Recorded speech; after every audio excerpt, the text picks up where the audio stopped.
Welcome back my dear students, हमारे YouTube channel DSA for English में आपका बहुत बहुत स्वागत है। डियर स्टूडेंट्स, आज मैं आपको बताने वाला हूं आपके एग्जाम में, जो एग्जाम आने वाला है उसमें आपको एक क्वेश्चन आता है समरी लिखने के लिए। अक्सर स्टूडेंट्स, वो स्टूडेंट जिसे इंग्लिश नहीं आता है, जो नहीं समझ पा रहे कि मैं समरी में कैसे लिखूँ, कहाँ से लिखूँ, क्या क्या लिखूँ, तो उसके लिए ये वीडियो बहुत इंपॉर्टेंट होने वाला है। और इसमें मैं आपको बताऊँगा कि कम्प्लीटली अपनी भाषा में कैसे आप शॉर्ट तरीके से समरी को कंप्लीट रूप से लिख सकते हैं, क्योंकि एग्जाम में कहा जाता है परीक्षार्थी यथासंभव अपने शब्दों को उत्तर देना कि टीचर द्वारा लिखाए गए उत्तर को लिखें। तो ठीक है, तो आइए वीडियो स्टार्ट करते हैं और इसमें देखते हैं कि अपने शब्दों में कैसे हम लिख सकते हैं। तो आइए देखते हैं बोर्ड पर। डियर स्टूडेंट्स, आपके एग्जाम में क्वेश्चन नंबर 6 में लिखा रहेगा answer any 3 of the following question, जो 3 × 5 यानी 15 मार्क्स का टोटल क्वेश्चन रहेगा।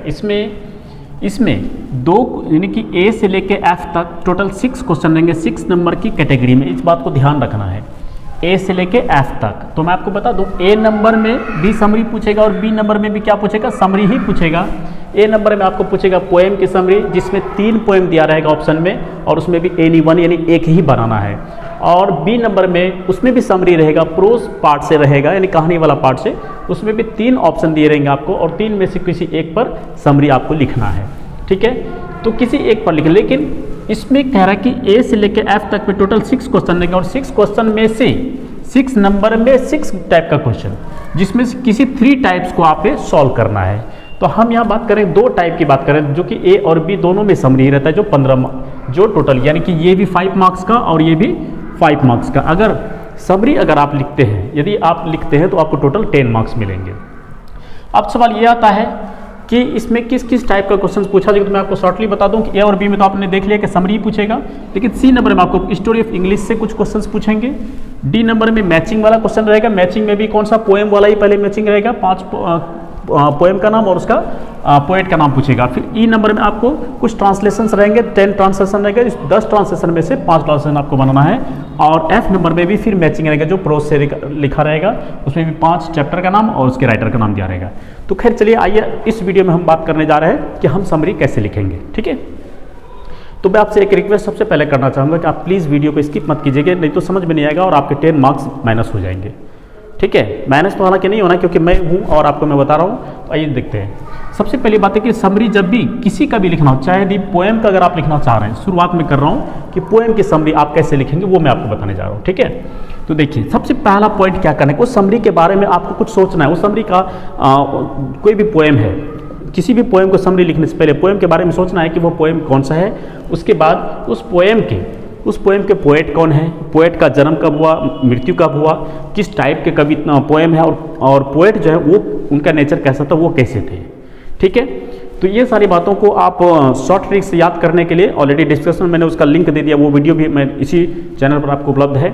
डिस्क्रिप्शन में जाइए, लिंक दिया हुआ है, वहाँ पर जाकर के वो वीडियो भी आप देख सकते हैं, जहाँ से कि पोएम और पोएट दोनों को शॉर्ट रूप से आप पोएम और पोएट का नाम, प्रोज एंड राइटर्स का नाम अच्छी तरह से याद कर सकते हैं, तभी ये चीज़ आपको आसानी से बन सकेगा। ठीक है, तो चलिए आइए शुरू करते हैं। तो जैसे इसमें मैंने कुछ आप इधर देख रहे हैं, कुछ पोएम्स का मैंने नाम लिखा हुआ है, कुछ पोएम का मैंने नाम लिखा हुआ है, और वो कौन कौन सा पोएम है। तो पहला मैंने पोएम लिया है sweetest love I do not go. Sweetest love I do not go, आप सभी जानते हैं कि इस पोएम के बारे में कि इसे जॉन डन्नी महोदय ने लिखा था, 1532 में जन्म हुआ और 1631 में मृत्यु भी थी। और ये पोएम जो है लाइरिकल है, मेटाफिजिकल पोएम है और साथ ही साथ लव पोएम है।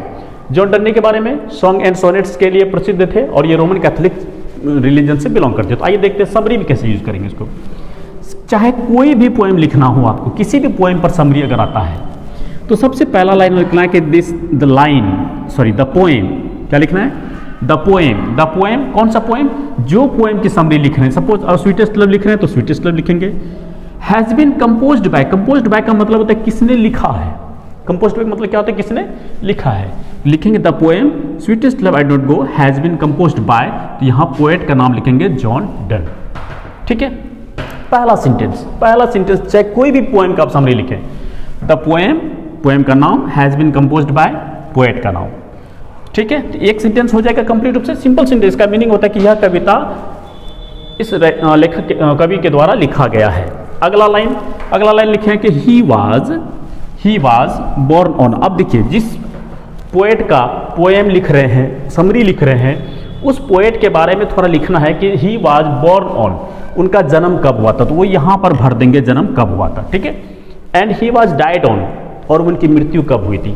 इस जगह सबसे पहले यही चीज़ लिखना है, कवि के बारे में ही थोड़ा सा लिख दिया कि जन्म कब हुआ था और मृत्यु क्या बता, नहीं डाइड माना मृत्यु और बॉर्न माना जन्म। दूसरा लाइन था ये। तीसरा लाइन ही वाज ए। अब देखिए, अब ये क्या है कि ये जो पोएट थे, यानी जैसे मान लीजिए जिसके बारे में लिख रहे हैं, जॉन डनी के बारे में लिख रहे हैं, वो कैसे थे, तो वो रोमन कैथोलिक पोएट थे और मेटाफिजिकल पोएट भी थे, ये भी जानते हैं। तो यहाँ पर लिख देना है कि यहाँ पर लिख देना कि he was a metaphysical poet, ठीक है, समझ में आ रहा है। तो इसी प्रकार से ऑलरेडी फिर आपका जो चौथा लाइन के he is also known as, तो किस रूप में जाना है, तो लव पोएट के रूप में भी जाने जाते हैं, ठीक है, ये चीज़ ध्यान रखना है। तो कहने का मतलब कुल मिलाकर के पोएट के बारे में सबसे पहले लिखना है। पहला क्या लिखा, द पोएम का नाम हैज़ बीन कंपोज्ड बाय, लेखक का यानी पोएट का नाम यानी कवि का नाम, ही वाज बोर्न ऑन, जन्म तिथि का लिखना है इस जगह, and he was died on इस जगह लिख देना है, ठीक है।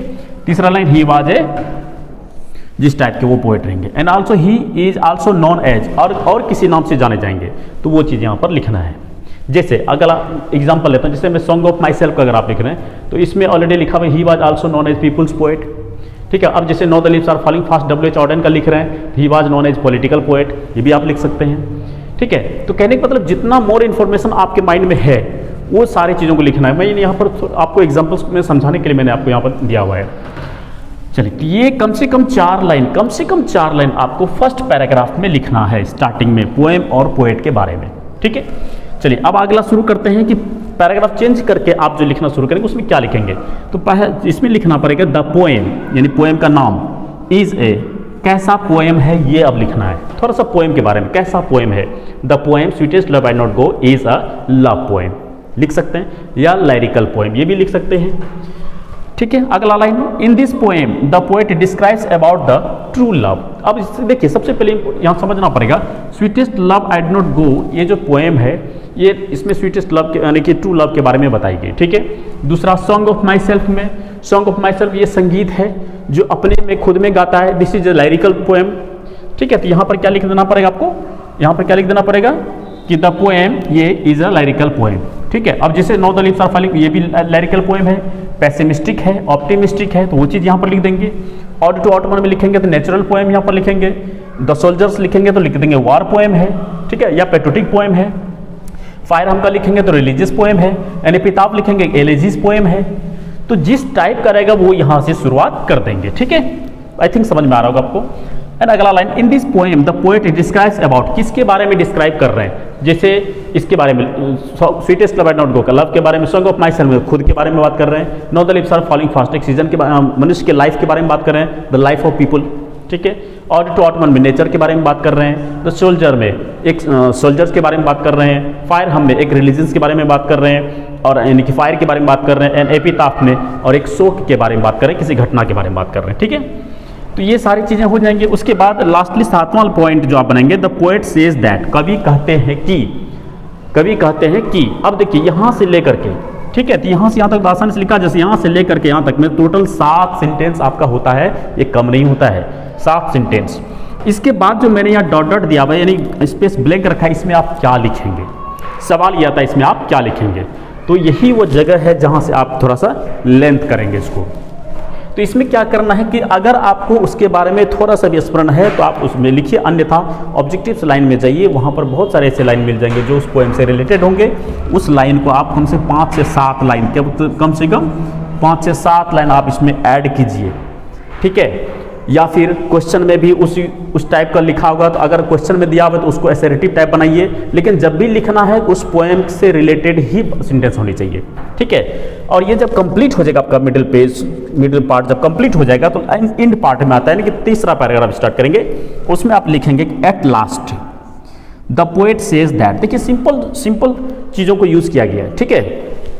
The poet says that the life of human is uncertain. देखिए कहीं ना कहीं ये जो सेंटेंस मैंने यहाँ लिखा है, the life of human is uncertain, यानी कि मनुष्य की जिंदगी अनिश्चित है, ये लगभग सब में इसी टाइप की कुछ बातें दी गई है, ठीक है। ये सेंटेंस आप सब में यूज कर सकते हैं। एंड डेथ इज सर्टेन, और मौत क्या है, निश्चित है, नहीं, एंड डेथ इज सर्टेन, मौत निश्चित है।